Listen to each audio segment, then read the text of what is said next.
Pangulong Rodrigo Duterte naniniwalang nagpapagamit sina Chief Justice Maria Lourdes Sereno at Ombudsman Conchita Carpio Morales para mapatalsik siya sa pwesto. I now challenge Carpio to resign with me and ito si Supreme Court Justice. Dalawang opisyal, kakasakaya? Hindi ng laban? 19 anyos na si Carl Angelo Arnaiz, pinatay ng mga pulis ng nakaluhod ayon sa taxi driver na si Tomas Bagcal.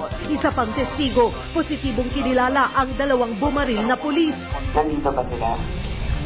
Opo. Sino sila dito? Sila po.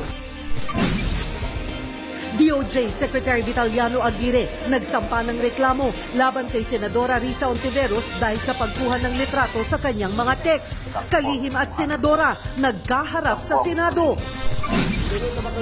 PNP Chief Ronald De La Rosa, pinagmalaki pa rin ang mga pulis sa Caloocan sa kabila ng mga kapalpakan. I am still very proud of my men, of what they have done to Caloocan. 20 patay sa pamamaril sa isang concert sa Las Vegas. Aabot sa 100 sugatan.